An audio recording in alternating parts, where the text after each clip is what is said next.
Next thing we know, she was in the father's arm and bleeding so badly. I don't know what had happened in there. We didn't hear nothing. 11-year-old Taliyah Clarke was shot and killed while staying with her father. And according to police, the father has a lengthy criminal history. 3 people, including an 11-year-old girl's father, remain in jail this morning after the girl was shot and killed in Miami. Police say the girl's father, his girlfriend, and the girl's grandmother were all charged with aggravated manslaughter. They have a story that they told the police, and they're still investigating, so they don't really know exactly what happened. The child's father, her grandmother, and the father's girlfriend are all in jail tonight in connection to the deadly shooting.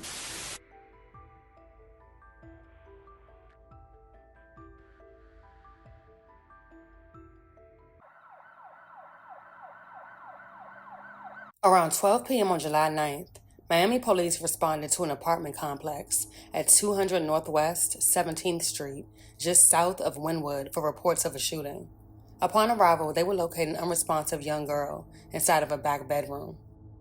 A heartbreaking situation. An 11-year-old little girl is in the hospital fighting for her life, and we want to show you exactly where police say this happened, right here at this apartment building on the corner of Northwest 17th Street and 2nd Avenue.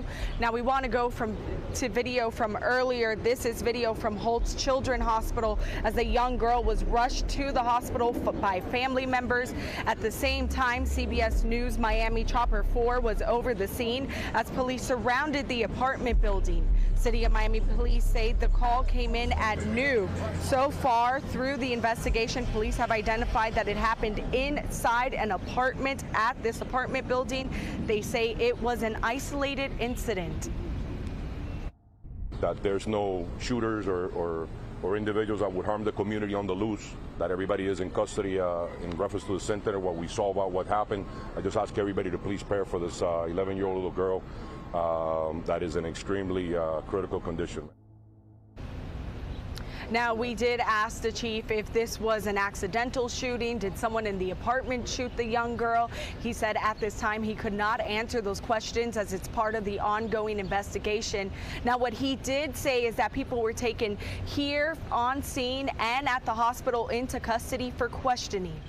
The victim was identified as 11-year-old Taliyah Clarke, who was rushed to Jackson Memorial Hospital, where doctors would perform emergency surgery. Sadly, despite all life-saving measures, she would soon succumb to the gunshot wound to her chest. 11-year-old Taliyah Clarke was described by her mother as a sweet young girl with a beautiful spirit, even at such a young age. Like most kids her age, she loved doing TikTok dances and had thousands of videos. Taliyah was truly her family's favorite, her mother's favorite, and her grandmother's favorite. According to the girl's grandmother, 69-year-old Charlene Webster, she was in her bedroom with her father, 40-year-old Tato Clarke, when they both heard a loud bang. Both of them ran towards the kids' room, where they would find Taliyah bleeding from her chest and her 9-year-old brother unharmed. The grandmother told police at the time of the shooting that she, Clarke, and his girlfriend, 43-year-old Nancy Severe, were all living in the apartment along with 3 children. At the hospital, Clarke told officers several inconsistent stories about how Taliyah was shot, even claiming that a drive-by shooting had occurred. This was quickly debunked by several neighbors who said they heard no such thing. The community is in disbelief. That girl deserves justice, man. Her life matters. Like I said, that could have been, you feel me, my niece or something. Residents around Northwest 17th Street and 2nd Avenue are mourning the death of 11-year-old Taliyah Clarke, who was shot inside of an apartment. They tell us she was just with her little brother walking inside before everything took a turn for the worse. I heard a rumor, then the next thing, the mama ran out, and the next thing, the man ran out with his child.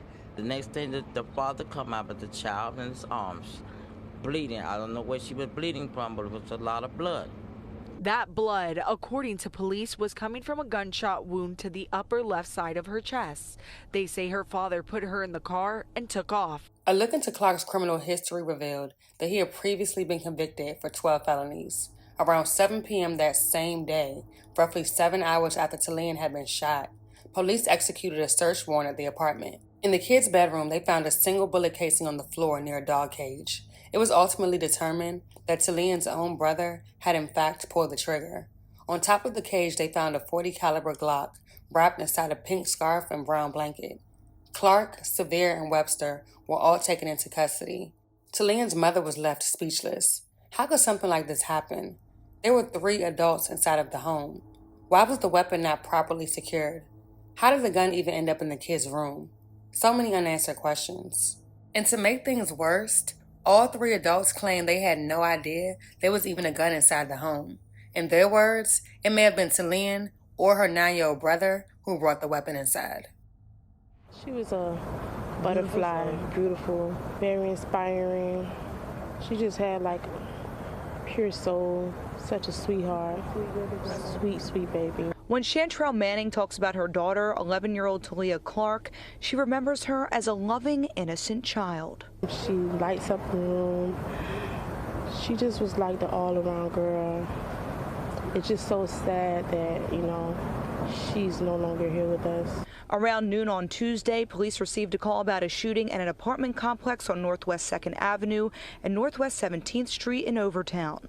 According to police, Taliyah was staying with her dad, 40-year-old Tato Clarke, his mother, 59-year-old Charlene Ann Webster, and his girlfriend, 43-year-old Nancy Sevier, when she was shot while in a bedroom with her 9-year-old brother. Clarke rushed his daughter to Jackson Memorial Hospital, but it was too late. There were 2 children allegedly alone in a bedroom, one child firing the gun, shooting the other, who then died as a result of that wound. All 3 of those adults count as caretakers under the statute. According to the statute the judge mentioned, Clarke, Webster, and Sevier are all considered caregivers under Florida law and were all arrested and charged with manslaughter. Sevier, Clarke's girlfriend, claimed in court she had no knowledge that weapons were inside of the house. Ms. Sevier apparently indicated to the police for the arrest form that she had no knowledge that there was a gun in the house. When police searched the home, they found a gun on top of a dog cage wrapped in a blanket. Now, as Taliyah's father, grandmother, and his girlfriend sit behind bars, her mother is planning a funeral and pleading for answers as to why this happened to her innocent daughter. I don't feel like everyone is responsible. I just feel like they should have been more attentive and be more attentive to the children.